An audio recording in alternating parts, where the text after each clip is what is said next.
بسم الله الرحمن الرحيم الرحمن علم القرآن خلق الإنسان علمه البيان. أعوذ بالله من الشيطان الرجيم. بسم الله الرحمن الرحيم.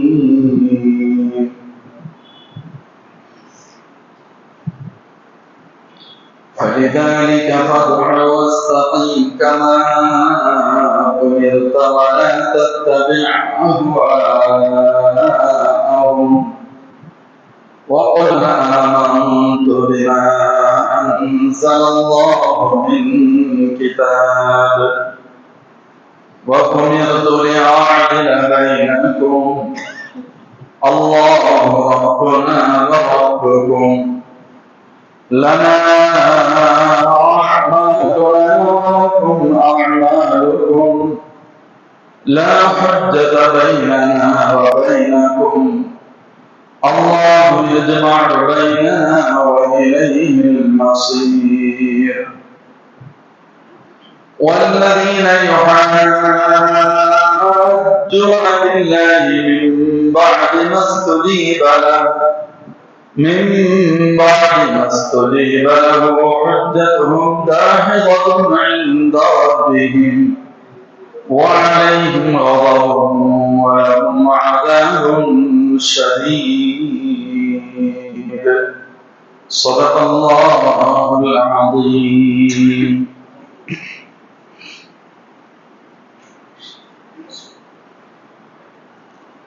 முஅமின்களே, அல்லாஹ் சுப்ஹானஹு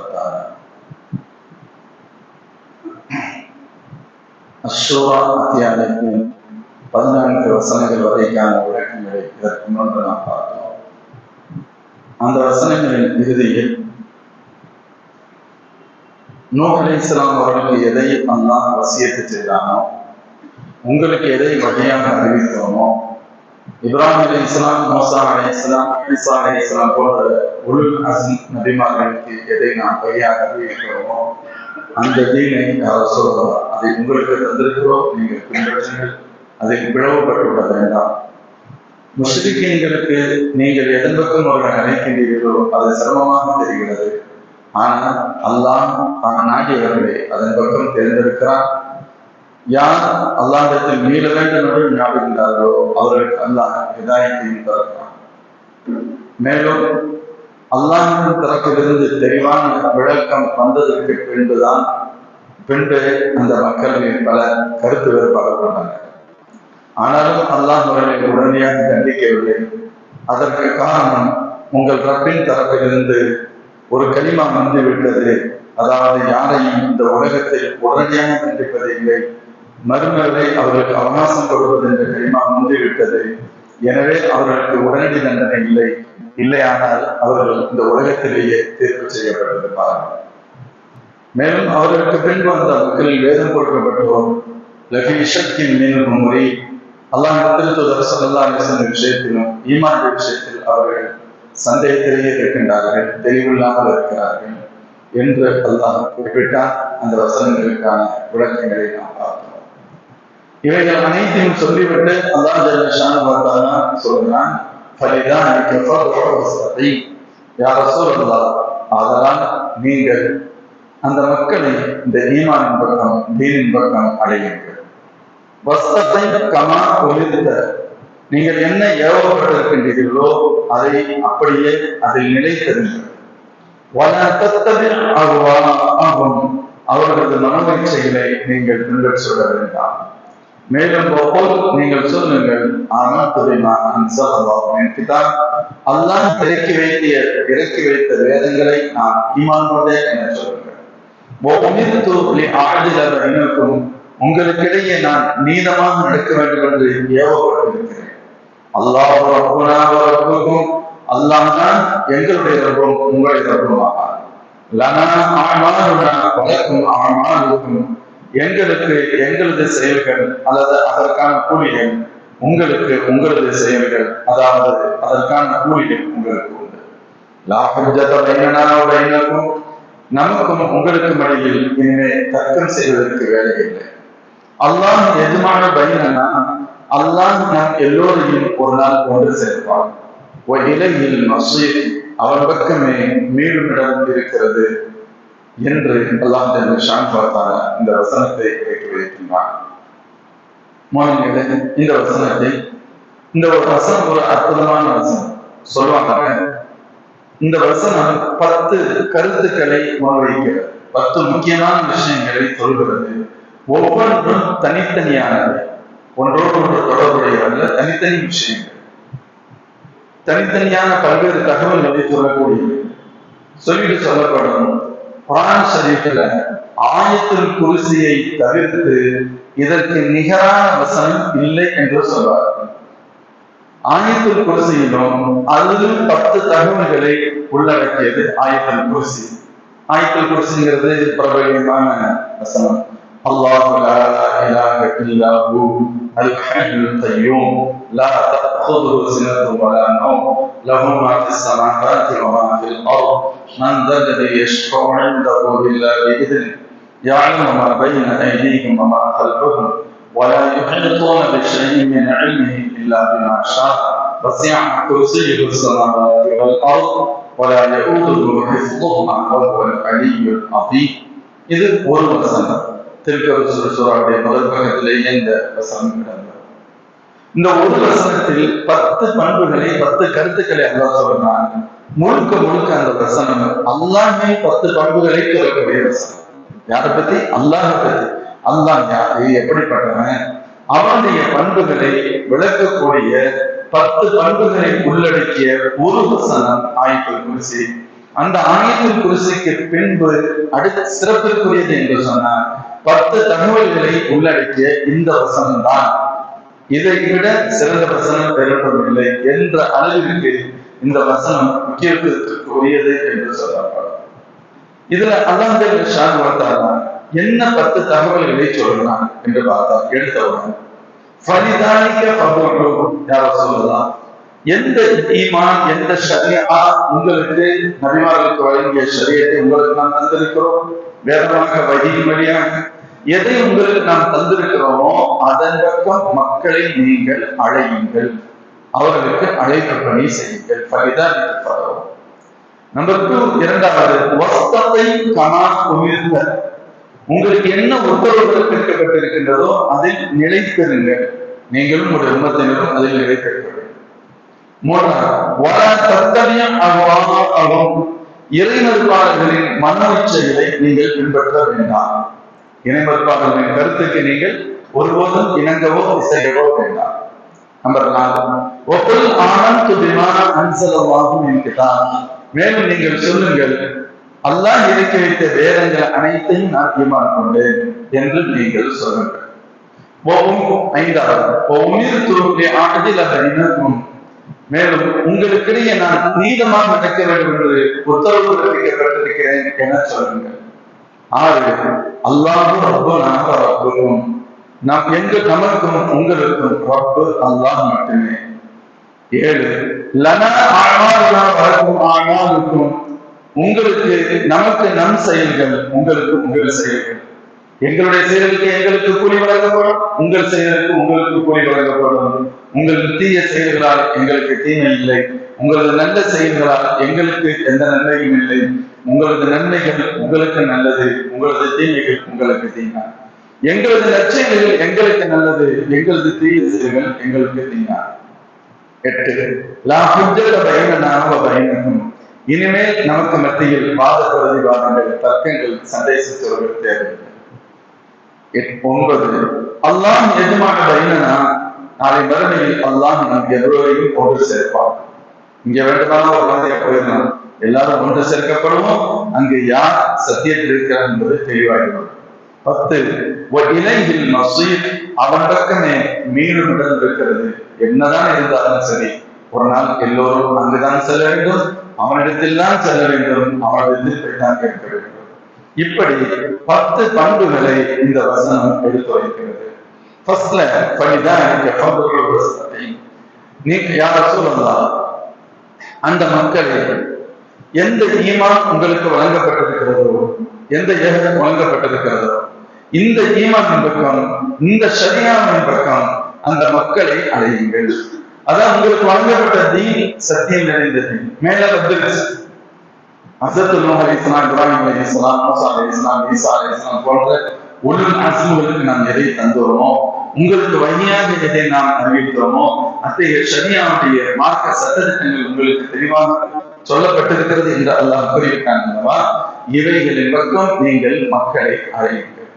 மேலும் இங்கே சொல்லப்பட்டது, மனம் முரண்டாக பலர், மனம் முரண்டாக சத்தியம் இதுதான் என்று தெளிவாக பின்பும் ஒரு சாரார் அதிலிருந்து விலகி செல்வார்கள்.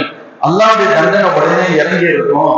ஆனா அந்த யாரையும் உடனடியா தண்டிக்கிறது என்று ரப்பு தனக்குத்தானே முடிவு செய்து கொண்டு விட்டான் என்று சொல்லப்பட்டது. இந்த எல்லோரையும் யாருக்கு அறவே தெரியாதோ அவர்களையும், எவர்கள் தெரிந்திருந்தோம் தவறான ரூட்டில் போகின்றார்களோ இந்த எல்லோருக்குமே நீங்கள் தாவாங்கள் பணிதான் நீங்க சொல்லுவோம். நீங்கள் அவர்களை ஈமான் பக்கமும் ஷரியாவின் பக்கமும் அழையுங்கள். அல்லாஹ்வின் திருத்தூதர் ஸல்லல்லாஹு அலைஹி வஸல்லம் அவர்கள் வாழும் காலமெல்லாம் இந்த பணியை தொடர்ந்து செய்தார். முழுக்க முழுக்க ஈமான் இல்லாதவர்களை, இறை மறுப்பாளர்களை சந்திப்பதும், அவர்களை தீனின் பக்கம் கொண்டு வருவதும், அவர்களுக்கு அழைப்பு கொடுப்பதும், அவர்களுக்கு அழையும் பணியில் நடந்து கொள்வதும் நபி ஸல்லல்லாஹு அலைஹி வஸல்லம் பணியாகவும் பண்பாகவும் இருந்தது. ஸல்லல்லாஹு அலைஹி வஸல்லம் அல்லாஹ் தஆலா குர்ஆனின் பல்வேறு வசனங்களில் சொல்வாங்க, பெருமானார் ஸல்லல்லாஹு அலைஹி வஸல்லம் ஒட்டுமொத்த மக்களும் ஈமானை ஏற்றுக்கொண்டு விட வேண்டும், அவர்கள் எல்லோரும் அதன் வழியாக சொர்க்கத்திற்கு வந்துவிட வேண்டும் என்பதில் ஸல்லல்லாஹு அலைஹி வஸல்லம் பேரார்வம் மிக்கவர்களாக இருந்தார்கள். ஆனாலும் அல்லாஹ்வின் நாட்டத்தின் அடிப்படையில் யார் ஹிதாயத்திற்கு தகுதியானவர்களோ, யாருக்கு அல்லாஹ் நாடினானோ அவர்களுக்கு ஹிதாயத்தை கொடுத்து அல்லாஹ்வின் திருத்தூதர் ஸல்லல்லாஹு அலைஹி வஸல்லம் போல தொடர்பை ஏற்படுத்தினார். எவர்களுக்கு நசீப் இல்லையோ அவர்கள் விலகி சென்றார்கள். இது நமக்கு வரலாறு தெரியும். முழுக்க முழுக்க பெருமானார் ஸல்லல்லாஹு அலைஹி வஸல்லம் வாழ்க்கையை நாம் பார்த்தால் புரியும். அல்லாஹ் பலருக்கு அந்த நசீபை கொடுத்தான், பலருக்கு அந்த நசீபு கிடைக்கவும் இல்லை. இந்த ரெண்டுமே அப்பட்டமானது. ஆனால் பெருமானாரின் விருப்பம் எல்லோரும் ஏற்றுக்கொள்ள வேண்டும். அல்லாஹ் ஒரு இடத்தில் கேட்கிறான், فَلَعَلَّكَ بَاخِعٌ نَفْسَكَ عَلَى آثَارِهِمْ إِن لَّمْ يُؤْمِنُوا بِهَذَا الْحَدِيثِ أَسَفًا. சூரத்துல் கஹ்ஃப்ல இந்த வசனம் வரும். யா ரசூலல்லாஹ், அவர்கள் ஈமானை ஏற்றுக்கொள்ளவில்லை, ஆனால் கவலையில் நீங்கள் உங்களை அழித்துக் கொள்வீர்களா?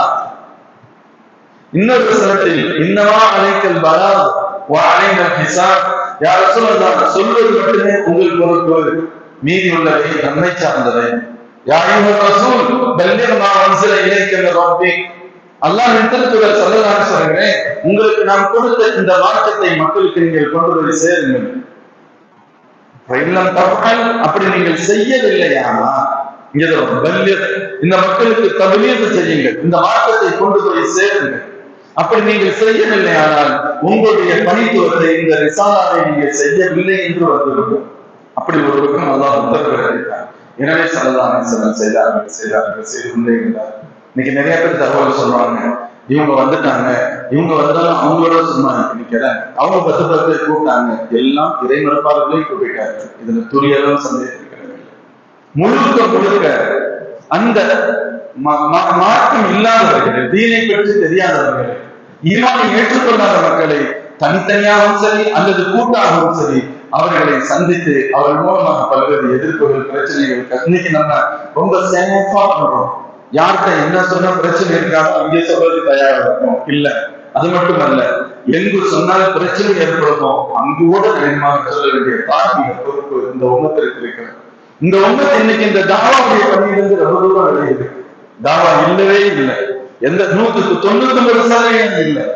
இறை மறுப்பாளர்களுக்கு மூமின் அல்லாதவர்களுக்கு இந்த ஈமானை கொண்டு போய் சேர்க்கக்கூடிய பணி மிக மிக மிக விரல் விட்டு எண்ணக்கூடிய மிக சொற்பமான ரொம்ப ரொம்ப ரொம்ப கம்மியா. எந்த அளவுக்கு என்று கேட்டால், நம் கூட வசிக்கும் இறைமறுப்பாளர்கள் நாங்கள் வறுமைகளை சந்தித்து எங்களுக்கு ஈமான் கிடைக்காமல் போவதற்கு நீங்க தான் காரணம். ஒரு வார்த்தை சொல்லவே கேட்டா கூட நாம் எல்லோரும் குற்றவாளி கொண்டு நிறுத்தப்பட்ட நிலை ஏற்படும். உண்மை எவ்வளவோ புதிய முஸ்லிம்கள் அவங்க சொல்லுவாங்க ஈமான் ஏற்றுக்கொண்டதுக்கு பின்னால, இவ்வளவு நாள் எங்களுக்கு தெரியாது, என்னுடைய 50 வயசுல தெரிஞ்சிச்சு, 60 வயசுல தான் தெரிஞ்சிச்சு, முதலே தெரிஞ்சுதான் எங்களுக்கு நல்லா இருந்திருக்கு. இப்படி ஆதங்கப்படுபவர்கள், கவலைப்படுபவர்கள் உண்டு. அதாவது சத்தியத்தை எப்படி முடியுமோ நான் சொல்வதற்கு பொறுப்பு, ஏற்றுக்கொள்வது ஏற்றுக்கொள்ளாதது அவர்கள். இன்னைக்கு நான் புரிவதற்காக சொல்கிறேன். தமிழகத்தில் இருக்கக்கூடிய எண்ணற்ற வலிமார்களுடைய வரலாற்றை நாம் பார்த்தால், ஏன்னா நமக்கு சில பேருக்கு ரொம்ப மகப்பத் இருக்கும், சில பேருக்கு ரொம்ப அலர்ஜி இருக்கும். வலிமார்கள் ரொம்ப பேருக்கு மகப்பத் இருக்கும், சில பேருக்கு வகையான அலர்ஜி இருக்கும், ரெண்டுமே இருக்கும். நம்ம அந்த கருத்துக்களை நாம் போக வரல. ஆனால் மாறாக இவர்கள்லாம் எப்படி இங்கு வந்தார்கள், எந்த பணிக்காக வந்தார்கள், என்ன காரியத்தை செய்தார்கள் என்று சொன்னார் 100% தாவா தான் அவர்களது பணியாக இருந்தது. நாகூர்ல அடக்கம் செய்யப்பட்டிருக்காங்க. எங்க இருந்து எங்க வந்தாங்க, அவங்களுடைய பிறந்த ஊர் எது? உத்தரப்பிரதேசத்தின் மாணிக்கப்பூர். இங்க வந்து அடக்கம் செஞ்சிருக்காங்க. என்ன பிசினஸ்க்கு வந்தாங்க, என்ன வியாபாரத்துக்கு வந்தாங்க? ஒரு வியாபாரத்துக்கு வரல, மக்களுடைய தீனுக்காக. நீங்க இன்று பழைய ஊர்ல போய் நம்ம பார்த்தோம், பழைய கிராமங்கள்ல பெரும்பாலான மஸ்ஜித் இருக்கு. மொஹிதீன் ஆண்டவர் மஸ்ஜித், மொஹிதீன் ஆண்டவர் மஸ்ஜித் பேர் இருக்கும். சின்ன ஒரு வில்லேஜ் மொஹிதீன் ஆண்டவர் மஸ்ஜித் தான் இருக்கும். நிறைய ஊர்கள் எப்படி மொஹிதீன் ஆண்டவர் மஸ்ஜித், அவர்களுக்கு என்ன சம்பந்தம்? ஒன்று, நேரடியாக அவர்களால் இந்த ஈமான் வழங்கப்பட்ட சமுதாயம் அல்லது அவர்களது மாணவர்களின் மாணவர்களால் பல்வேறு ஊர்களுக்கு அனுப்பப்பட்டு ஈமான் போதிக்கப்பட்டார். இன்னைக்கு நம்ம அந்த பள்ளிகளுக்கெல்லாம் பயன்படுத்துறமே தவிர நம்ம யாரும் வேறொரு சகோதரர்களுக்கு ஈமான் எடுத்து சொல்லவே இல்லை. நம்முடைய முன்னோர்கள் செய்த சாதனையில் உருவாக்கப்பட்ட மஸ்ஜிதுகளில் ஏதோ ஓடிக்கிட்டு இருக்கமே தவிர புதிதாக என்ன நடந்தது, பிரச்சனைக்கான கஷ்டமான விஷயங்கள் என்ன எடுக்கப்பட்டது இல்லவே இல்லை.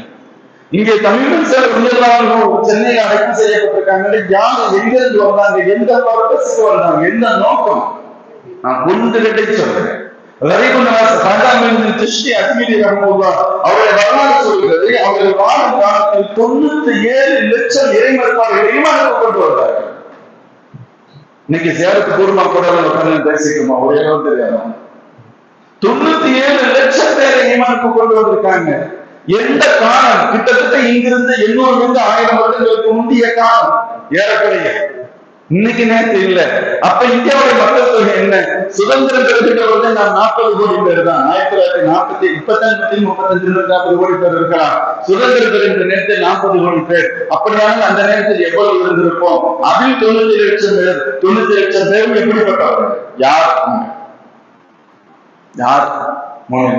காரணம் என்ன தெரியுமா? அல்லாஹ்வின் திருத்தூதரின் பணி, அந்த பணியை இறைநேசர்கள் ஏற்றுக்கொண்டார்கள். அதுதான் உண்மை. நம்ம சொல்லுவோம் வரலாறு நடிகர் 800 ஆண்டுகள் நாங்கள் ஆட்சி செய்தோம், இஸ்லாமிய ஆட்சி இருந்தது, மோதார்கள் ஆண்டார்கள், அவர்கள் ஆண்டார்கள், இவர்கள் ஆண்டார்கள், எல்லாம் ஆண்டார்களே தவிர எவரும் தீனுக்காக பணி செய்தவர்கள் விரல் விட்டு எண்ணப்படக்கூடியவர்கள் தான். அவர்கள் அதனால அவர்கள் உங்களுக்கு பெரிய எதிரி. அது போல விரல் விட்டு எண்ணக்கூடிய சில ஆட்சியாளர்கள், மன்னர்கள், அரசர்களை தவிர்த்து வேறு எவரும் தீனுக்காக எந்த காரியத்தையும் செய்யவே இல்லை. அந்த காலத்திலும் சரி, தீனுக்காக பணியாற்றியவர்கள் இறைநேசர்கள், அவங்களுக்குதான் வழிமார்கள், பத்தையர்கள், அது பேர் சொல்லுவோம், ஏதாவது ஒரு பேர். இவர்கள் தான் காரணம் என்று சொன்னார். அது அல்லாஹ்வின் திருத்தூதர் ஸல்லல்லாஹு அலைஹி வஸல்லம் அல்லாஹ் இந்த தீனின் பக்கம் மக்களை நீங்கள் அணையுங்கள், இந்த தீனை நீங்கள் சொல்லுங்கள். ஏற்றுக்கொள்வதை கொண்டாடுவது அதுவே விஷயம். நீங்கள் சொல்லுங்கள். ஸல்லல்லாஹு அலைஹி வஸல்லம் செய்தார்கள், சஹாபாக்கள் செய்தார்கள், தாபியீன்கள் அவர்களை பின்பற்றி அப்படியே நடந்து வந்த இறைநேசர்கள், இறைச்சியுடைய நல்லோர்கள், மேன்மக்கள் அந்த பணியை செய்தார்கள். அல்லாஹ் சொல்றான், இதை நீங்க செய்யுங்க. இரண்டாவது, உங்களுக்கு என்ன உத்தரவிடப்பட்டிருக்கிறதோ அதை நீங்கள் அப்படியே அதை நினைத்திருங்கள். அப்படின்னா என்ன? நீங்கள் உங்களுடைய உம்மத்தினர்கள் அல்லாஹ்வை மட்டுமே வணங்குவதற்கான உத்தரவுகளை பெற்றவர்கள், அதில் துளி அளவும் காம்ப்ரமைஸ் இருக்க கூடாது, நிலைத்திருங்கள். இன்னும் சொல்றாங்க, ஒண்ணு ஈமானை ஏத்துக்கிறது, இரண்டாவது ஈமானின் பக்கம் தாவா கொடுப்பது. இந்த இரண்டிலும் நிலைத்திருங்கள் என்ற அர்த்தம். இரண்டு காரியங்களும் உங்களிடத்தில் வேண்டும். ஈமானையும் ஏற்றுக்கொள்ள வேண்டும், ஈமானின் பக்கம் ஈமான் இல்லாதவர்களை அழைப்பதையும் உங்களுடைய பணியாக செய்ய வேண்டும். இதுல குறிப்பாக பெருமானார் ஸல்லல்லாஹு அலைஹி வஸல்லம் உத்தரவு அல்லாஹ் பெருமானாரை பார்த்து சொல்கிறான், நீங்கள் இஸ்திகாமத்தாக இருங்கள், நீங்கள் நிலைத்திருங்கள். இந்த வார்த்தையை ஸல்லல்லாஹு அலைஹி வஸல்லம் கட்டத்தில் சொன்னார்கள். ஷய்யபத்னி ஹூது வ அஹ்வாத்திஹா, ஹூது அத்தியாயமும் அதனுடைய தொடரோடு உள்ள அத்தியாயங்களும் என்னை நிறையாக்கி விட்டது அப்படின்னு சொன்னான். என்னுடைய கருப்பு முடிகளை நிறைவேறியே செய்து விட்டது. யார சொல்லலாம், ஏன் அப்படி சொல்றீங்க அப்படின்னு கேட்டான் சாபா. சொல்லலாம் சொன்னாங்க, அந்த அத்தியாயத்தில் அல்லாஹ் சொல்லுகிறான், உங்களுக்கு என்ன சொல்லப்பட்டுச்சோ அது மாதிரி நீங்க கரெக்டா இருக்கிறத அல்லாஹ் சொன்னான். அந்த பயத்தில் எனக்கு முடிகள் எல்லாம் நிறைக்க பார்க்கிறது என்றார்கள் ஸல்லல்லாஹு அலைஹி வஸல்லம்.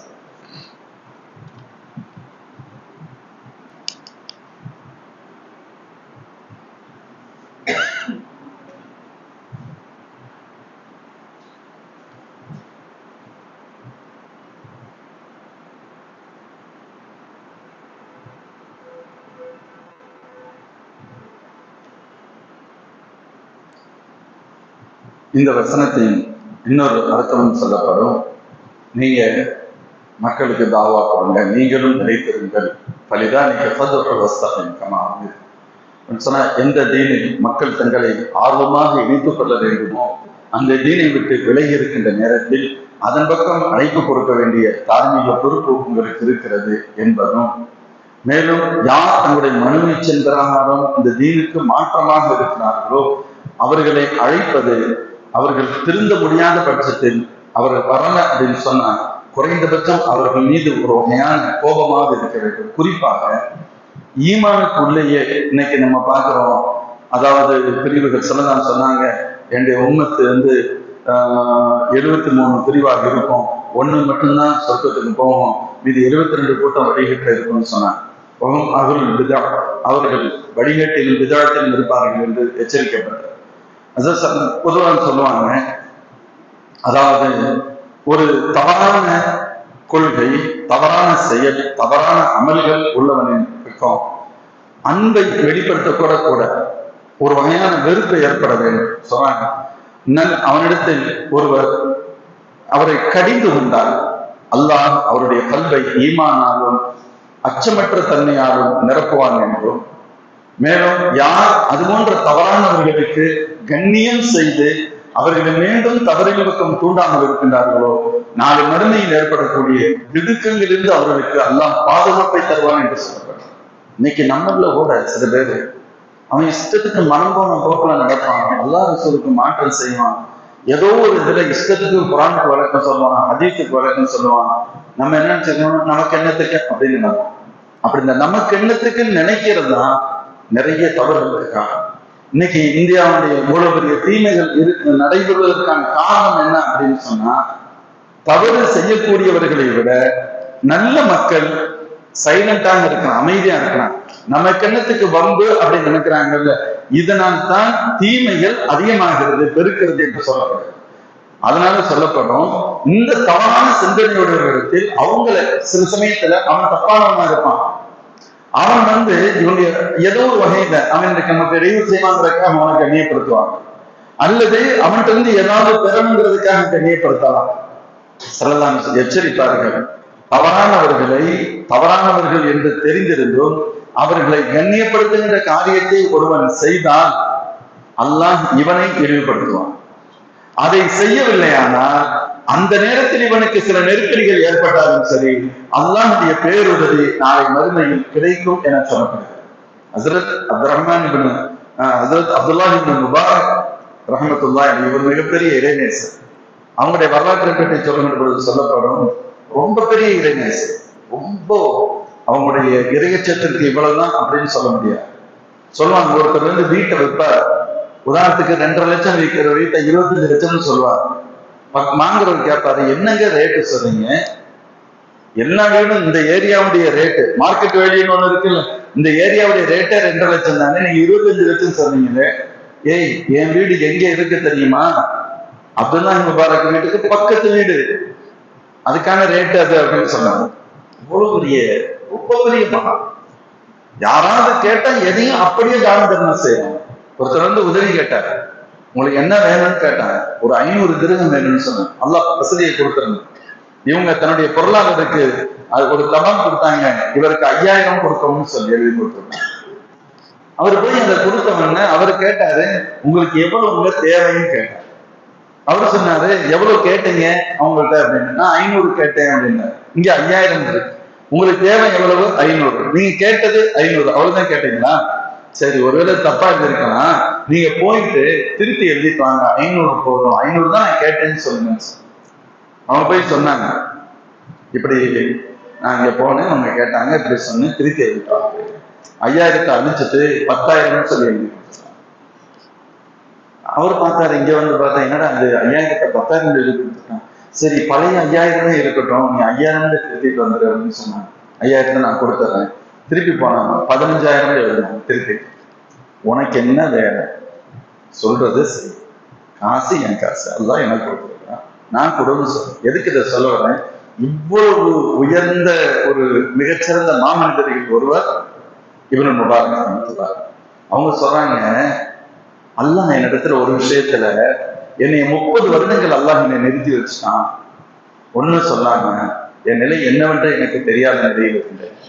எதுக்கு நிறுத்தி வச்சுட்டான் அப்படின்னு சொன்னா, ஒரு தவறான ஆள்கிட்ட நான் மென்மையா நடந்துக்கிட்டேன், அல்லாஹ் கேட்கிறான், என்னுடைய விரோதிட்ட நீ எப்படி மென்மையா நடக்க முடியும்? அதனால அல்லாஹ் இன்னும் 30 வருடங்கள் நிறுத்தி வைத்தான். அப்படின்னு சொல்லுவாங்க. இன்னைக்கு தவறானவன் என்று தெரிந்திருந்தோம், தவறானவர்கள் என்று தெரிந்திருந்தோம், அடாவடித்தனம் தான் செய்கிறார்கள் என்று தெரிந்திருந்தோம், அநியாயம்தான் செய்கிறார்கள் என்று தெரிந்திருந்தோம், நமக்கு எதற்கு வன்பு என்றோ அல்லது அவரிடம் இருந்த சில அற்ப லாபங்களுக்காகவோ அவர்களோடு சேர்ந்திருப்பது எவ்வளவு பெரிய தீய விளைவை தரும். அதான் சொல்லுவாங்க, தவறானவர்களோடு நீங்கள் ஒருபோதும் இருக்காதீர்கள். அல்லாஹ் குர்ஆன் ஷரீஃப்ல பல இடங்களில் எச்சரிக்கின்ற விதத்தில் கூட அதை குறிப்பிடுவாங்க. அதே போல இப்ப இங்க அல்லாஹ் சொல்றாங்க, ஷய்யபத்தின் ஹூத் அத்தியாயமும் அதை சுற்றி இருக்கக்கூடிய அந்த வசனங்கள் அத்தியாயங்கள் எல்லாம் என் முடிகளை நடக்க செய்தது. ஏன் யார சொல்லதா? இல்ல, அதுல சொல்லப்படுது வஸ்தமாவும் இருக்க, உங்களுக்கு என்ன ஆர்டரோ அதன்பாக நீங்க நடக்கணும். அப்போ என்ற ரப்புடைய உத்தரவை நான் எந்த அளவுக்கு சரியாக நிறைவேற்ற முடியுமோ, எவ்வளவு கரெக்டாக நிறைவேற்ற முடியும். சல்லல்லாஹு கவலைப்படுற பொதுவாக, அதாவது எந்த ஒரு உத்தரவும் அந்த உத்தரவு கொடுப்பவர் மட்டுமல்ல, யாருக்கு உத்தரவு பிறப்பிக்கப்படுகின்றதோ அவர்களின் தகுதிக்கு தக்கவாறு அந்த உத்தரவை செயல்படுத்த வேண்டியது, அவர்களின் தகுதிக்கு தக்கவாறு அந்த உத்தரவை செயல்படுத்த வேண்டியது. சில பேர் ரொம்ப கரெக்டானவர்கள், பெர்ஃபெக்டானவர்கள் சொன்னா அவர்கள் அந்த உத்தரவை நிறைவேற்றுவதிலும் அப்படித்தான் இருக்க வேண்டும். சில பேர் பலவீனமானவர்கள் என்று சொன்னால் சில குறைகள் ஏற்பட்டால் விட்டுருவாங்க. ஒரே ஆர்டர் 3 பேருக்கு சொல்லப்பட்டிருக்கும், 3 அதிகாரிகளுக்கு ஒரு ஆர்டர் பிறப்பிக்கப்பட்டிருக்கும். ஒருத்தன் தப்பு செஞ்சா நீ எப்படி இதை செய்வேன் பிடிப்பாங்க, அதற்கு மேல் அதிகாரி. இன்னொருத்தன் தப்பு செஞ்சிருப்பான், தெரியாத மாதிரி விட்டுருப்பாங்க. ஏன்னு சொன்னா அவரால் அவ்வளவுதான் செய்ய முடியும், அவர்தான் செய்ய முடியும். அதுக்கு மேல இங்க அவருக்கு எதிர்பார்க்க முடியாது. மேட்ரு கம்மி, அவர் பலகீனமானவர், தெரியாத மாதிரி சும்மா வந்துருவாங்க. இவர் அதை விட பெர்ஃபெக்டா பண்ணியிருப்பாரு, ஆனாலும் விடமாட்டாங்க. ஏன் அப்படின்னு கேட்டா, உன்னுடைய தரம் இது வரல, உன்னுடைய குவாலிட்டி இது அல்ல, இதை விட நீ பெட்டரா பண்ண முடியும், சரியாக செஞ்சிருக்க முடியும். அப்படியானால் இந்த உலகத்திலேயே மிகச் சிறந்தவர்கள் ஸல்லல்லாஹு அலைஹி வஸல்லம், ஆதலால் அவர்களுக்கு கொடுக்கப்படுகின்ற பொறுப்பும் அதிகமான ஸல்லல்லாஹு அலைஹி வஸல்லம் சொன்னாங்க. நம்மளை பற்றி சொல்லும் பொழுது, நீங்கள் மிக சரியான இருங்கள், இஸ்திகாமத்தான் இருங்கள், நீங்களும் அப்படித்தான் இருக்க வேண்டும். ஆனால் நீங்கள் அதுல முழுமையாக இருக்க முடியும்னு நான் சொல்ல மாட்டேன், இருக்க முடியாது. இப்போ ஒரு வசனம் இறங்குச்சு, அல்லதீன ஆமனு வலம் யுல்பிஸு ஈமானஹும் பில்துல்மி உலாயிக லஹுமுல் அம்னு வஹும் முஹ்ததூன் என்ற வசனம் இறங்குகிறது.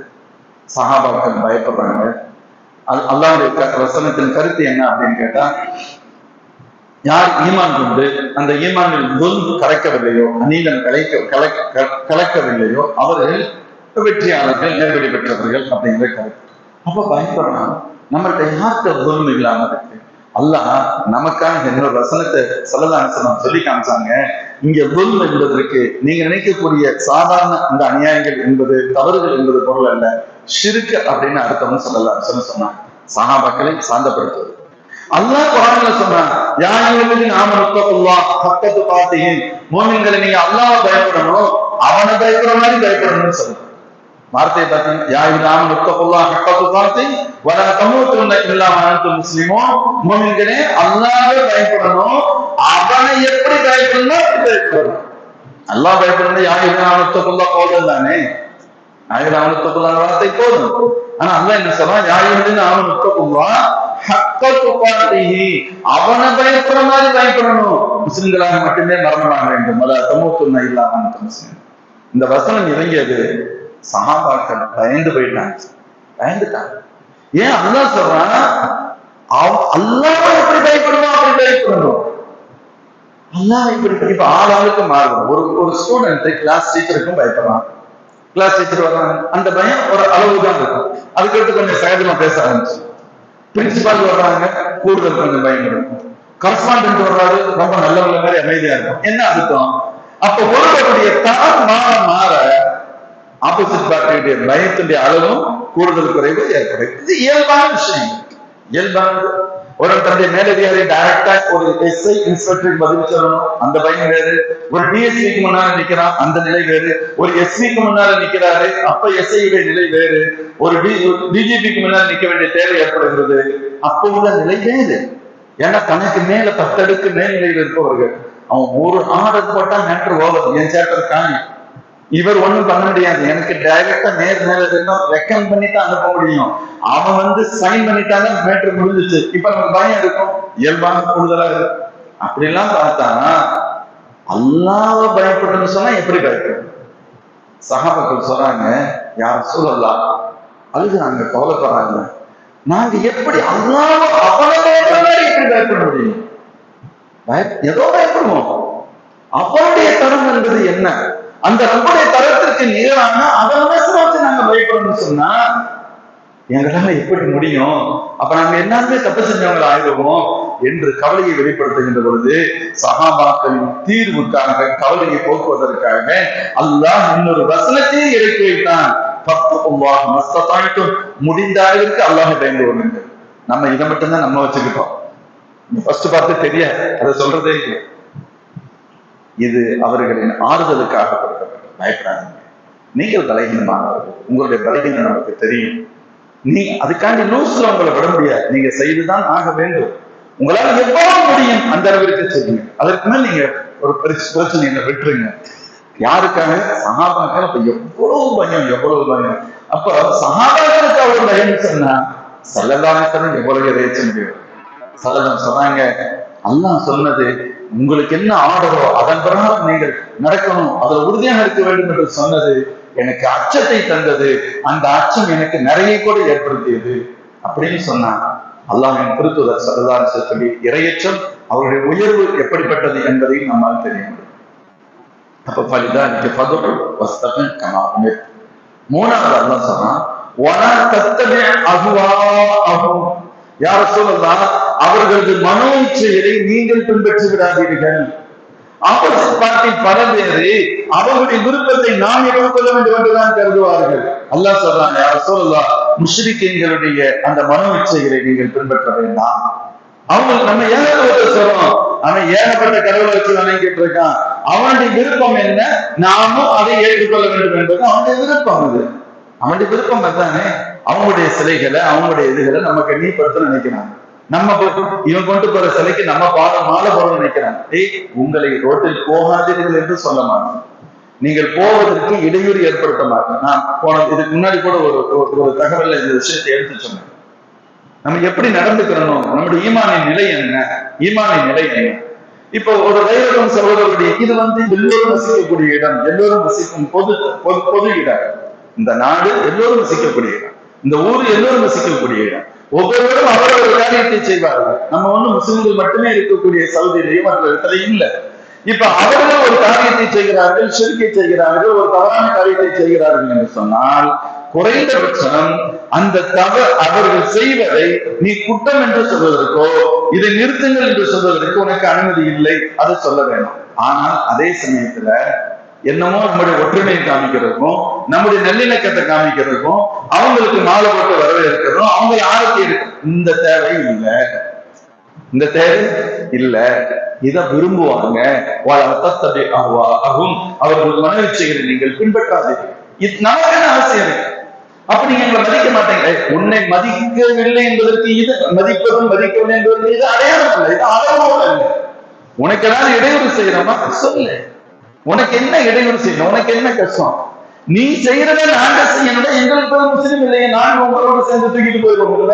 நாங்க முஸ்லீம்கள், எங்க தலை உண்டான ஒரு காரியத்தை செய்ய முடியாது. அதை நீ செய்யற, ஆனாலும் நாங்க சும்மா இருக்கிறோம். ஏன் தெரியுமா? உன்னுடைய மனநிலை அது, உன்னுடைய விருப்பம் அது, உன்னுடைய கொள்கை அது, உன்னுடைய கோட்பாடு அது. நீ ரொம்ப இடத்துல பதில் சொல்ல வேண்டிய கடமை இருக்கு. அதை நாங்க சொல்லலாமே தவிர இதில் நாங்கள் மாற்று கருத்தை சொல்வதற்கு, வெளிப்படையாகுவதற்கு நேரடியான உரிமை இல்லை. அதற்காக வரவேற்ற ஆரத்தை எடுத்து அனுப்ப முடியாது. சில இடங்கள் இந்த தவறுகள் நடக்குது, நம்ம சுட்டி காமிக்கணும். இந்த தவறுகள் செய்ய அப்படி என்ன அவசியம் இருக்கு? எல்லாத்தையும் தாழ்த்தா பண்ணணும் அப்படிங்கிற தேவை ஒரு தேவையும் இல்லை. என்ன தேவை இருக்கு? அப்படி எந்த அவசியமும் இல்லை. நீங்க இறங்கி போங்க. அவன் திருந்தோம் நீங்க நினைக்கிறீங்களா? அடுத்த கட்டத்துக்கு தான் வருவான். அடுத்த கட்டத்துக்கு வரும். இப்ப ரோட்ல வந்து ஆரத்தி எடுக்க நினைச்சவன் நீங்க எங்க இடத்துல வந்து நீங்க ஆரத்தியை கொடுக்கணும்னு சொல்ல வரணும். இதெல்லாம் தேவையில்லாதது என்பதை விட தடை செய்யப்படவில்லை. அதுக்கு வாய்ப்பே கிடையாது. இறைமறுப்பாளர்கள் தங்களுடைய தெய்வங்களை அல்லாஹ்வின் திருத்தூதர் மதிக்க வேண்டும் என்று கருதினார்கள்.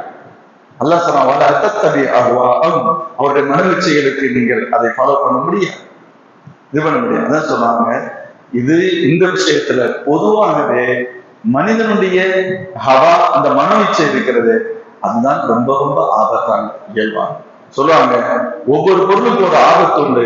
இந்த தீனுடைய ஆபத்து என்பது மனோ இச்சை தான். மனோ இச்சை தன் மனம் போன பொருள நடக்கிறது, அதுக்கு தீனுடைய பேரை வச்சுக்கிறது, அவைகள் எல்லாம் செய்ய முடியாது. எந்த ஒரு விஷயம் அல்லாஹ் ரசூல் ஸல்லல்லாஹு அலைஹி வஸல்லம் வழிகாட்டுதல் என்னவோ அதன்படி ஒரு மூமின் நடக்க வேண்டுமே தவிர தன்னுடைய மனோ இச்சையின் பிறகு நடக்க முடியாது.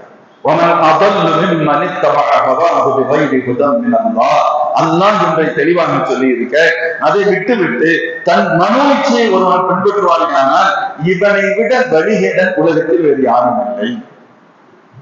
மனோ இச்சையை பின்பற்ற முடியாது. மனோ இச்சைக்கு மாறு செய்ய வேண்டும்.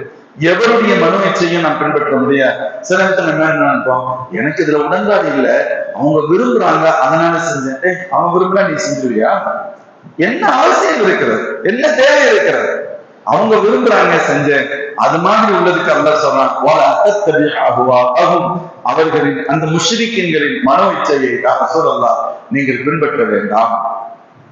அதுக்கு அடுத்து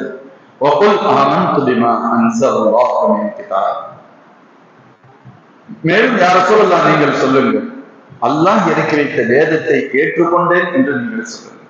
அதாவது மற்ற வேதக்காரர்களுக்கும் நமக்கு மட்டும்தான் வேறுபாடு. அல்லாஹ் எதையெல்லாம் நபிமார்களுக்கு வேதமாக வழியாக இல்ஹாமாக வழங்கினானோ அவைகள் அனைத்தையும் நாம் வேதங்கள் என்று ஏற்றுக்கொள்வோம்.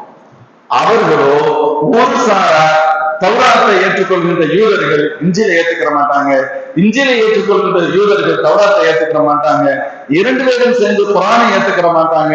ஆனால் குரானை ஏற்றுக்கொண்ட உம்மத் தௌராத்தையும் ஏற்றுக்கொள்ளும், இஞ்சிலையும் ஏற்றுக்கொள்ளும். எத்தனை நபிமார்களுக்கு என்னென்ன வேதங்கள் வழங்கப்பட்டதோ, சோற்றுகள் வழங்கப்பட்டதோ அதை அனைத்தையும் ஏற்றுக்கொள்ளும். ஆனால் ஒரு விஷயம் தெளிவானது, அதற்காக எவனாவது எதையாவது கொண்டு வந்து இது தௌராத் என்று சொன்னால், இது இஞ்சில் என்று சொன்னால் அதை ஏற்றுக்கிற முடியாது. அல்லாஹ் இறக்கி வைத்த தௌராத்தை ஏற்றுக்கொள்கின்றோம், அல்லாஹ் இறக்கி வைத்த இஞ்சிலை ஏற்றுக்கொள்கின்றோம். நீ உன் இஷ்டத்துக்கு 1008 திருத்தங்களை செய்துவிட்டு நீ ஒரு ரீபிரிண்ட் போட்டு ரீபிரிண்ட் போட்டு என்னத்தான் ஒரு குப்பையை போட்டு வந்து கொடுத்துட்டு இதுதான் அப்படி நீங்க சொல்லுவீங்க. அதில் 10% சரியாக இருக்கும், 90 நீ மாற்றம் செஞ்சிருப்பேன்னு சொன்னா இதை தௌராத்தை ஏற்றுக்கிறதுக்கு நாங்கள் முட்டாள்கள் அல்ல, இதை இஞ்சில் என்று ஏற்றுக்கொள்வதற்கு நாங்கள் அறிவிகள் அல்ல. அப்ப நம்ம எதை ஏத்துக்கிறோம்? அல்லாஹ் ஒரிஜினல் தௌராத் இருக்கத்தானே செய்து, இஞ்சில் இருக்கத்தானே செய்து. ஒரு பெரிய பதில் செய்து என்ன, அல்லாஹ் நமக்கும் அந்த மக்களுக்கு மத்தின எவ்வளவு பெரிய வேறுபாடு பாருங்க. வேறுபாடு, இந்த குர்ஆன் எந்த மொழியில் இறங்கியதோ அந்த மொழி பாதுகாக்கப்பட்டிருக்கிறது, இந்த குர்ஆன் பாதுகாக்கப்பட்டிருக்கிறது. யாரும் குர்ஆனை ஒண்ணுமே பண்ண முடியாது. இந்த வேதத்தை நாம் இறக்கி வைப்போம், நாம் கண்டிப்பாக இதை பாதுகாப்போம் என்று அல்லாஹ் சொல்லுதான். வேதத்தை பாதுகாத்தல் என்பது வேதத்தின் வார்த்தைகளை பாதுகாப்பது, வேதத்தின் கருத்துக்களை பாதுகாப்பது, அனைத்தையும் பாதுகாப்பது. வேதத்தின் வார்த்தைகளை அல்லாஹ் பாதுகாப்பதற்கு உலகத்தில் கோடிக்கணக்கான ஆசிரியர்கள் எல்லாம் ஏற்பாடு பண்ணியிருக்கான். அதே போன்று வேத கருத்துக்களை பாதுகாப்பதற்கு கோடிக்கணக்கான ஆலிம் பெருமக்களை எல்லாம் உருவாக்கி வச்சிருக்காங்க. யாரும் ஒண்ணும் பண்ண முடியாது, யாரும் இஷ்டத்துக்கு பேசிட்டு போக முடியாது. எத்தனை பேர் நம்மள இருந்தே தவறான சைத்தான்கள் ஊடுருவி நம்ம தீன் இப்படித்தான் சொல்றது, இதுதான் மார்க்கம் அதான் மார்க்கம், அப்பொழுதெல்லாம் அவர்களுக்கு பதில் சொன்னவர்கள் ஆலிம் பெருமக்கள் தான். நல்லா தெரிஞ்சுக்கணும். அப்படி இல்லைன்னு சொன்னா இந்த தீனை நாசப்பட்டு போயிருப்பாங்க. நாம் விரும்புகின்றோமோ இல்லையோ அல்லாஹ் அப்படி விட்டுவிட மாட்டான். தவறானவர்கள் தவறான விளக்கங்கள் சொல்கின்ற பொழுது, தீயவர்கள் புனைவுகளை ஏற்படுத்துகின்ற பொழுது அதை தடுத்து நிறுத்தக்கூடிய ஒரு ஆலிம் பெருமக்கள் ஒரு கூட்டம் இந்த உம்மத்தில் தொடர்ந்து இருந்து கொண்டே இருக்கும் என்பது அல்லாஹின் திருத்துதர் ஸல்லல்லாஹு அலைஹி வஸல்லம் சொல்லி பார்த்தேன். அல்லாஹ் அதை கியாமத் நாள் வரைக்கும் ரொம்ப பாதுகாப்பான். அதான் நடந்துகிட்டு.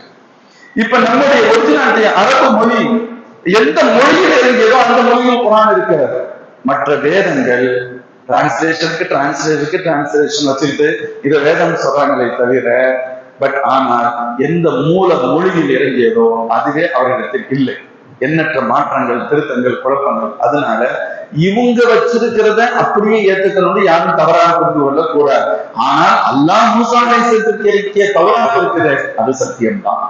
அல்லாஹ் ஈசா அலைஹிஸ்ஸலாமுக்கு இறக்கிய இன்ஜீல் இருக்கிறது, அது சத்தியமானதுதான். யூதர்களே, கிறிஸ்தவர்களே, உங்களை போன்று ஒரு வேதத்தை ஏற்றுக்கொள்வது இன்னொரு வேதத்தை மறுப்பது என்ற நிலையில் நாங்கள் இருக்க மாட்டோம். அல்லாஹ் இறக்கி வைத்த அனைத்து வேதங்களையும் அல்லாஹ்வுடைய வேதம் என்பதில் எங்களுக்கு இருவேறு கருத்து கிடையாது.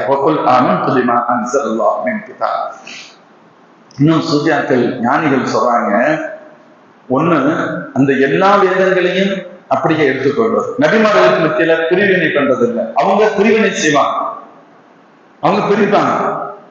ஒரு சார் அதை ஏற்றுக்கணும், ஒரு சார் நம்ம அப்படி செய்ய மாட்டோம். ஒன்று. இன்னொன்று, ஒரு வேதத்தில் கூட எல்லாத்தையும் அவங்க எடுத்துக்கிட்டாங்கன்னு கேட்டா எடுத்துக்கிறது. சல்லல்லாஹு காலம் சட்டம் சொல்லப்படுது, அவங்களே பிரச்சனையை கொண்டு வராங்க, தீர்ப்பு சொல்லப்படுது. அவங்க சொல்றாங்க இதை நாங்க ஏத்துக்கிற மாட்டோம் அப்படின்னு சொல்றாங்க. ஏத்துக்க முடியாது. ஏன் ஏத்துக்க முடியாது?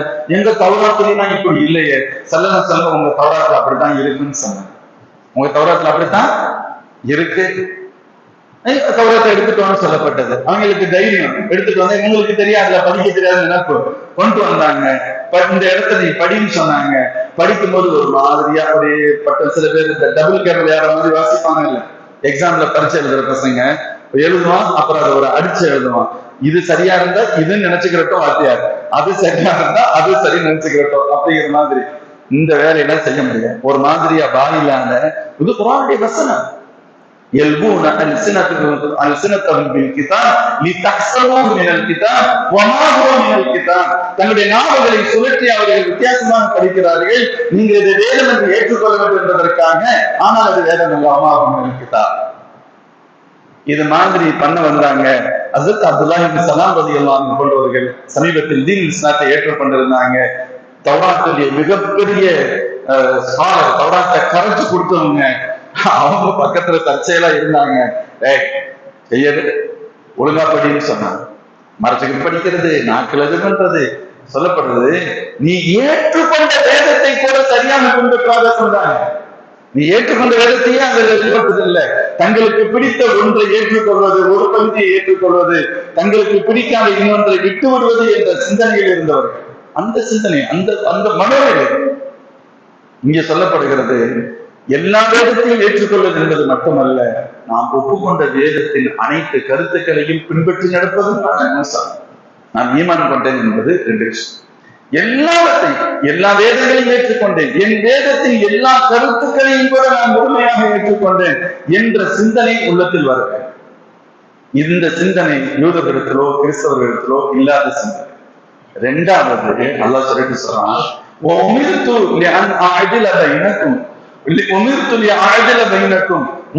மத்தியில் நீதமாக நடந்து கொள்ள வேண்டும் என்றும் அல்லாஹ் எனக்கு உத்தரவு பிறப்பித்திருக்கிறார். உங்களுக்கு மத்தியில் நான் எப்படி நடக்கணும்? நீதமாக நடக்கணும். எப்படி நீதமாக நடக்கிறது? எல்லோரிடத்திலும் சமமாக, எல்லோரிடத்திலும் மிகச் சரியாக, அவங்க யாராக இருந்தாலும் சரி. இப்போ உதாரணத்துக்கு ரெண்டு விஷயங்கள் தான். ஒன்று, இந்த மார்க்கத்தை ஒருவரிடத்தில் எடுத்துக்கொண்டு செல்ல வேண்டும். அந்த மார்க்கத்தை எடுத்து செல்கின்ற பொழுது அப்பாவிகளும் இருப்பார்கள், ஒரு மாதிரியான முரடர்களும் இருப்பாங்க, அல்லது ஒரு பெரிய படித்தவர்கள், படித்தவர்கள் இருப்பார்கள், சாதாரண மக்கள் இருப்பார்கள், பெரிய தலைவர்கள் இருப்பார்கள். இதுல ஃபர்ஸ்ட் பெரிய தலைவர்களுக்கு இந்த விஷயத்த சொல்லிடலாம். அப்பாவிங்களா அப்பா பார்த்துக்கலாம் ரெண்டா பிரிக்க முடியுமா? பிரிக்க முடியாது. ஈமானின் பக்கம் சல்லல்லாஹு தாவா கொடுக்குறாங்க. அல்லாஹ் சொல்றான், உங்கள் எல்லோருக்கும் மத்தியில் நான் சமமாக இருக்க வேண்டும் என்று நீதமாக கொண்டு உத்தரவு பிறப்பிக்கின்றேன். சூஃபியாக்கள் அதற்கு தஃசீர் விளக்கம் சொல்றாங்க, இந்த தீனை எடுத்து சொல்வதிலும் கூட உயர்ந்தோர் தாழ்ந்தோர் என்று பார்க்க முடியாது. அதே போன்று அவருடைய பிரச்சனை நம்மிடத்தில் வருகின்ற பொழுது அவர்களை உயர்ந்தோர் தாழ்ந்தோர் என்றோ அவர்கள் பலமிக்கவர்கள் பலவீனமானவர் என்றோ நாம் ஒருவரும் பார்க்க முடியாது, பார்க்க கூடாது என்பது அல்லாஹ்வுடைய உத்தரவு. ஸல்லல்லாஹு சொல்றாங்க, உங்களிடத்தில் நீதமாக நடக்க வேண்டும் என்று அல்லாஹ் எனக்கு உத்தரவு பிறப்பித்திருக்கிறான். ஸல்லல்லாஹு ரொம்ப நீதமா நடப்பாங்க. எந்த அளவுக்கு கேட்டா அவர்கள் நீதம் முஸ்லிம்களுக்கு மட்டுமல்ல, யூதர்களுக்கும் சரி, அங்கு வாழ்ந்த வேதக்காரர்களுக்கும் சரி, அங்கு வாழ்ந்த வேதக்காரர்கள் அல்லாத முஸ்லிம்கள் அல்லாத சிலை வணங்கக்கூடிய மக்களுக்கும் சரி, ஸல்லல்லாஹு நேர்மையில் துளியளவும் சந்தேகம் ஏற்பட்டதே இல்லை. ஸல்லல்லாஹு நேர்மையில வெளியில ஏத்துக்கிறல, ஆனா உள்ளுக்குள்ள பெரும்பாலான நேர்மையானவர்கள், மிக நியாயமானவர்கள், நியாயத்தை மட்டுமே சொல்வார்கள். நபித்துவத்தை வெளிப்படுத்துமாறு அல்லாஹ் உத்தரவு பிறப்பிப்பதற்கு முன்பே ஒரு வரலாற்று பிரசித்தி பெற்ற தகவல் எல்லாருமே கேள்விப்பட்டிருப்போம். காபா சிதிலம் அடைஞ்சிருந்த கடுமையான ஒரு வெள்ளத்துல அத புனரமைக்கணும் செஞ்சாங்க.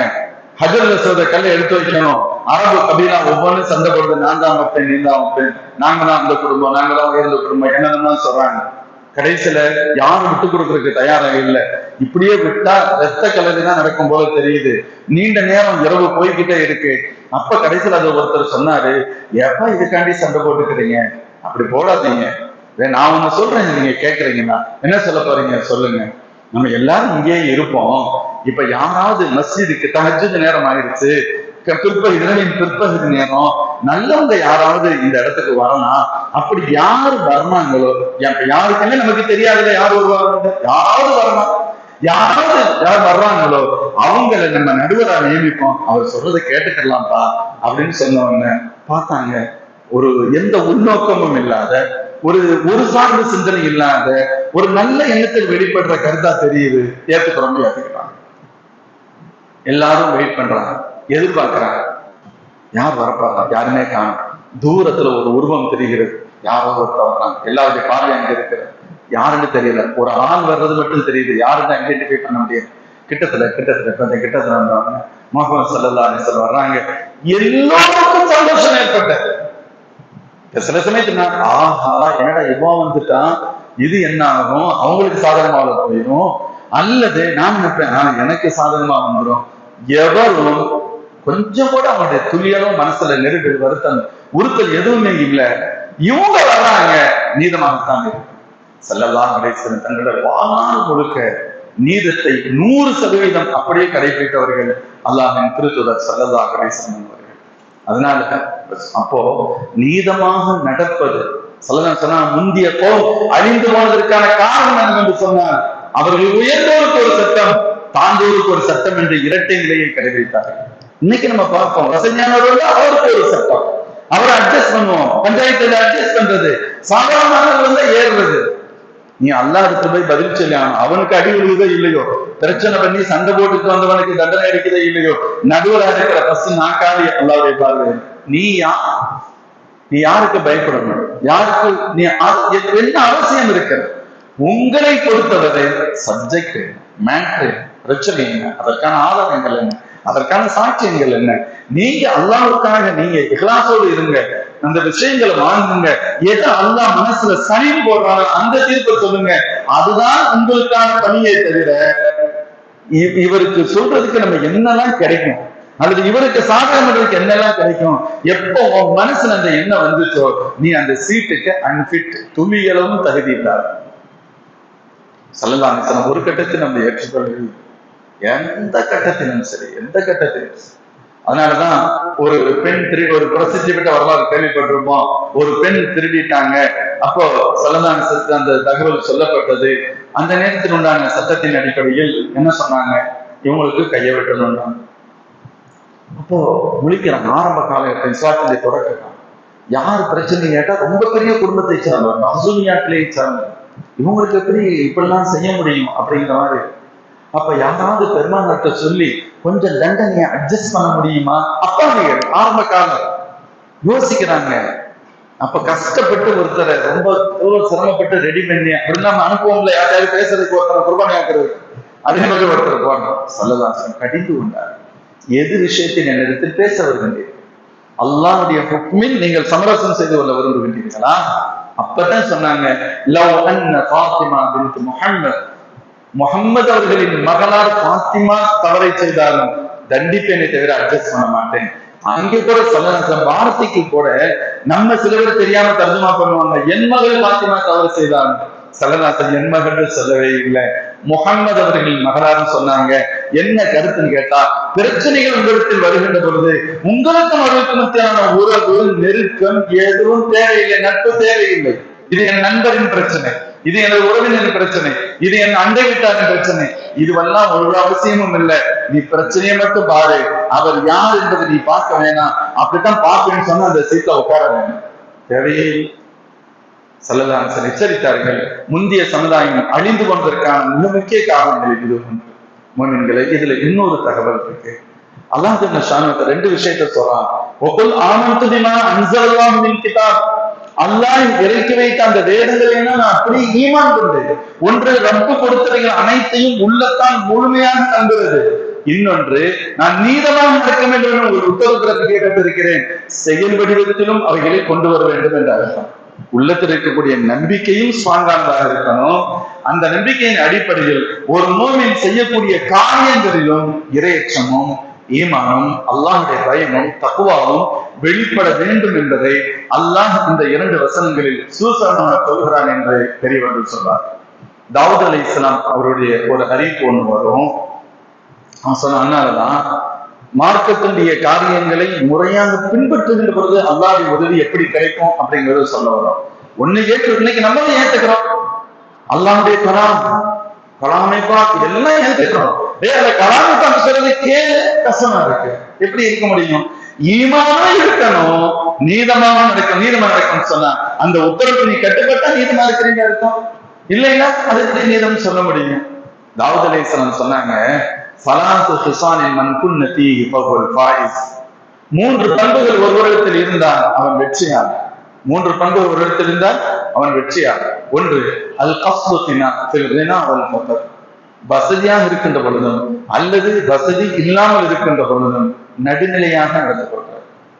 வசதியிலும் வறுமையிலும் நடுநிலையை கையாளுதல். என்ன செய்வோம், வசதி குறைஞ்சிச்சுன்னு சொன்னா என்னத்தையாவது ஒண்ணு கஷ்டப்பட்டு சமாளிக்கிறதுக்கு ட்ரை பண்ணது, வசதி வந்தோன்னா ஸ்டார் ஹோட்டல் போயிட்டா சாப்பிடுறது, சுடுதண்ணியில தான் கைகள் வருது. என்ன சொன்னா நமக்கெல்லாம் அப்படி பழக்கம் கிடையாது. டேய் முந்தானத்தை எங்க சாப்பிட்ட, இப்ப என்ன திடீர்னு? அப்ப வசதி வந்தோன்னா மாறுது. சொன்னாங்க, நடுநிலையோடு தன் குடும்பத்தை நடத்துவோம் ஏழையாக மாட்டாங்க சொல்லலாம். இன்னைக்கு மக்கள் பெரும்பாலும் செல்வம் படைத்தவர்கள் ஏழ்மையானதற்கு காரணம் செல்வம் வந்த பொழுது ஆடினார்கள். அந்த ஆட்டம் கொடுக்குவதற்காக அல்லாஹ் அவர்களை மீண்டும் கீழ்நிலைக்கு அனுப்புகிறார். சொல்லப்படுகிறது, வசதியும் சரி வருணும், அப்படியே ஒரு மாதிரியா பிச்சைக்கார தோற்றத்துல வர்றது, கஷ்டப்படுற மாதிரி காமிக்கிறது, அதெல்லாம் இருக்கக்கூடாது. நம்மளை பார்த்தா எப்பவும் கோடீஸ்வரர் மாதிரி தான் தெரியும். பாக்கெட்ல டீ சாப்பிடறதுக்கு 10 ரூபாய் இருந்தாலும் சரி இல்லைன்னாலும் சரி, அது பெரிய பணக்காரர் தான், அப்படித்தான் நினைக்கணும், அப்படித்தான் இருக்கணும். இதுதான் மோமின்களின் பண்பு. மோமின்கள் அப்படித்தான் இருப்பார். உங்களுடைய வறுமையை இது பண்ண வேண்டியது இல்லை, நீ வசதியில ஆட வேண்டிய அவசியமும் இல்லை. அது கூட அல்லாஹ் வசதியை கொடுத்திருக்கிறாங்க, நீ உன் குடும்பத்துக்கு நடுநிலையா செலவு பண்ணி செஞ்சுக்கங்க, நீ அல்லாஹ் தந்திருக்கக்கூடியவைகளை உபயோகிச்சுக்கங்க, ஏழை எளிய மக்களுக்கு உதவுங்க, நற்காரியங்களுக்கு செய்யுங்க. அதெல்லாம் வேற. நான் யாரு தெரியுமா, நான் எத்தனை கோடிக்கு சொந்தக்காரன் தெரியுமா, எனக்கு சென்னையில எத்தனை பில்டிங் இருக்கு தெரியுமா, உனக்கு 100 பில்டிங் இருக்கட்டும், ரஹ்மானியாகத்தான் வரணும் 6 அடி இடத்துக்கு, என்ன பண்ண முடியும்? கடைசியில எங்கதான் வர முடியும்? கபருக்கு தானே வர முடியும். உன்னை வீட்டுல யாரும் அடக்கம் பண்ண மாட்டாங்க, குயிக்கா எடுத்துக்கொண்டு வந்து பள்ளியாசல் அடக்கம் பண்ணிடுவாங்க. இதுதான் இயல்பு, அல்லாஹ் அப்படித்தான் வச்சிருக்கிறான். இது ரப்புடைய ஏற்பாடு. சொன்னாங்க, அது இரண்டு நிலைகளிலும் நீதமாக நடந்து கொள்ளக்கூடிய பண்பு.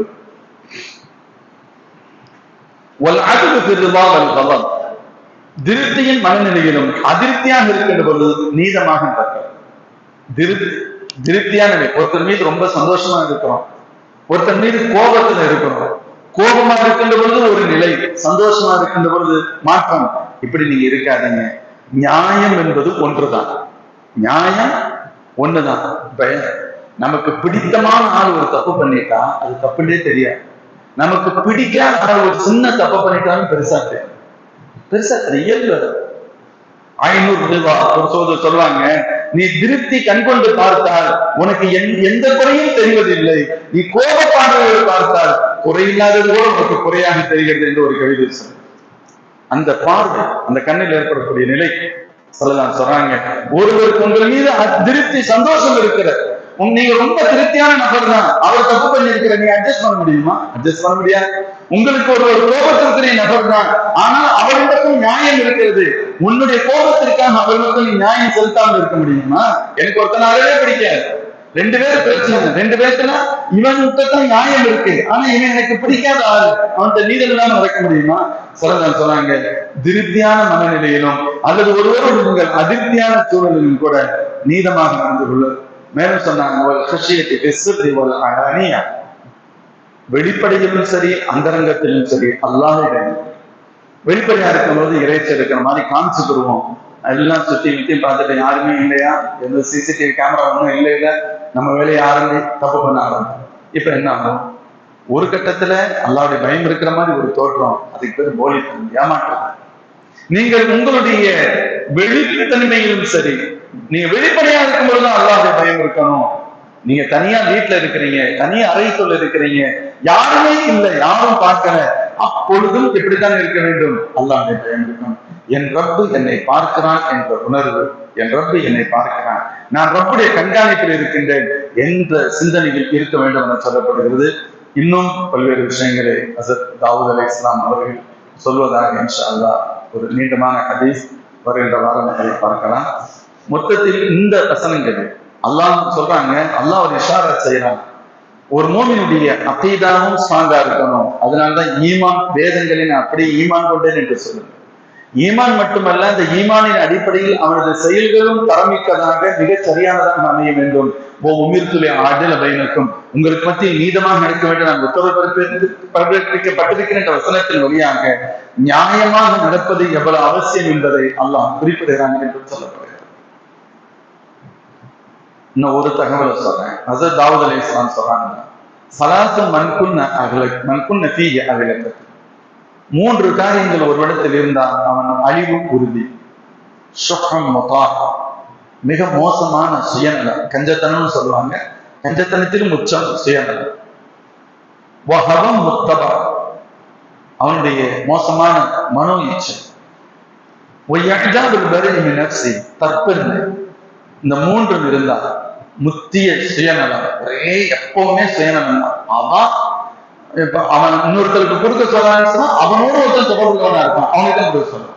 மொத்தத்துல தன் குடும்பம், தன்னுக்கு நெருக்கமானவர்கள் இந்த கஞ்சத்தனமும் சுயநலம் எங்கு மிகைக்கிறதோ அது ஆபத்தான. அதனால அல்லாஹ் குர்ஆன் ஒரு இடத்துல சொல்லுவான், சுயநலம் தவிர்ப்போர் வெற்றியாளர்கள். சுயநலம் செல்ஃபிஷ் இல்ல, அல்லாஹ்வுக்காக பெருந்தன்மையா நடக்கிறார். தனக்கு எல்லாத்தையும் முதல்ல, இன்னைக்கு எத்தனையோ பேர் இருக்கு, ஒரு ஃபங்க்ஷன் நடக்குது, நம்ம வாலண்டியர்ஸா இருக்கிறோம், வாலண்டியர்ஸுக்கு எல்லாம் எடுத்து வச்சிருங்க, அப்புறமா எல்லாத்தையும் பயிரணும்னு சொன்னா அது மோசமான கூட்டம் தான் இருக்கும், அது பேணுதல் இல்லாத. என்ன செய்வாங்க அந்த வாலண்டியர்ஸ்? எல்லாத்துக்கும் கொடுப்பாங்க. ஒருவேளை தங்களுக்கு இல்லையானாலும் கொஞ்சம் கூட கவலைப்பட மாட்டாங்க, கொஞ்சம் கூட கவலைப்பட. நாம் பொறுப்பாளர், நாம் வாலண்டியர்ஸ், எல்லாத்தையும் திருப்திப்படுத்தணும், எல்லாத்துக்கும் கொடுக்கணும். அவங்களுக்கு கொடுத்துட்டு மிச்சம் இருக்கு, அல்ஹம்துலில்லாஹ் சாப்பிட்டுக்கலாம். அவங்களுக்கு கொடுத்து அங்கேயே ப்ராப்ளம் இருக்கு. இப்ப என்ன செய்வாங்க? பத்தாம போற மாதிரி தெரியுது, ஒரு குரூப்ல நீங்க சாப்பாடை எடுத்து வச்சிருங்க, இப்படி ஒருத்தர் செய்யறாங்கன்னு சொன்னா அவங்க சிதுமத்துக்கு தகுதி இல்லாதவங்க இருக்கும். யார சிதுமத்துக்கு வைக்கணுங்கிறது ஒரு இது இருக்கு, எல்லாத்தையும் எல்லா சிதுமத்துக்கும் வைக்க முடியாது. காரணம் அவனுக்கு சுயநலம், அவனுக்கு அவன் மயம் தான் முக்கியம். அவன் ஏதோ ஒரு ஜாலிக்காண்டி வேலை செய்வான், இல்ல சுயநலம் தவிர்த்தல். தாவூத் அலைஹிஸ்ஸலாம் சொல்லுகின்ற பொழுது சுயநலம், மனோச்சை, தற்பெருமை, இந்த 3 காரியங்கள் ஒரு இடத்தில் இருந்தால் அவனுடைய அழிவு உறுதி அப்படின்னு சொல்றாங்க. இன்னும் பல்வேறு தகவல்கள் இன்ஷா அல்லாஹ் வருகின்ற வாரம் அதை பார்க்கலாம். எல்லாம் அல்லாஹ் இந்த வசனங்களில் இன்னும் எதையெல்லாம் அல்லாஹ் வைத்திருக்கிறானோ அவைகளை விளங்குவதற்கும் புரிவதற்கும் அதில் அல்லாஹ் விரும்பக்கூடிய படிப்பினைகளை ஏற்று நடப்பதற்கும் அல்லாஹ் நமக்கும் அனைத்து மூமின்களுக்கும் உதவி செய்வானாக. அல்ஹம்துலில்லாஹ். ஹாஜிகள் ஹஜ்ஜுக்கு போறவங்களுக்காக வரக்கூடிய 7ஆம் தேதி ஜமாத் சபை சார்பில் எக்மோர் ஃபைஸ் மஹல்ல பகலில் காலை 9 முதல் 1 மணி வரை கூட்டத்திற்கு ஏற்பாடு இருக்கு.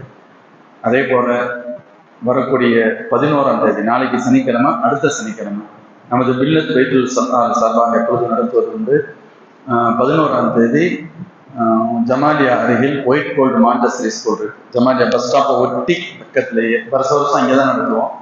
அங்கேயும் இருக்கு. அங்கே ஸ்பெஷலாக எப்பொழுதும் ஆஜியலுக்கு என்ன செய்வது, அவங்க 40 நாள் தேவைப்படக்கூடிய மெடிசன்ஸும் கொடுப்பது உண்டு. வேற ஏதாவது பிரச்சனைகள் ஏற்பட்டால் அந்த கூட்டத்தினால கால்வலி என்னமோ வரும்ல, இதுக்கு தேவைப்படக்கூடிய மெடிசனும் டாக்டர் பிரெஸ்கிரிப்ஷன் லிஸ்டோட கொடுப்பாங்க. இன்ஷா அல்லாஹ். நமக்கு தெரிந்த பெண்களுக்கும் தனியிட வசதி உண்டு. ஹஜ்ஜுக்கு போகக்கூடிய எல்லோருக்கும் இங்கே இருக்கிறவங்களும் சரி அல்லது மற்றவங்களுக்கு நம்ம அந்த தகவலை சொல்லலாம். இன்ஷா அல்லாஹ். அதுவும் காலையில 9 to 1 மணி வரை. அல்ஹம்துலில்லாஹி ரப்பில் ஆலமீன். والصلاة والسلام على رسولك سيدنا نبينا مولانا محمد وبارك وسلم عليه. اللهم ارزقنا علم التوحيد وعمل الإخلاص وصحة العقل وحسن الخاتمة. اللهم آت أنفسنا تقواها وزكها أنت خير من زكاها أنت وليها ومولاها. اللهم ربنا أتمم لنا نورنا واغفر لنا إنك على كل شيء قدير. اللهم ربنا اغفر وارحم وأنت خير الراحمين. وصل وسلم على رسولك سيدنا محمد صلى الله عليه وسلم وعلى آله وصحبه أجمعين والحمد لله رب العالمين. صدق الله العظيم.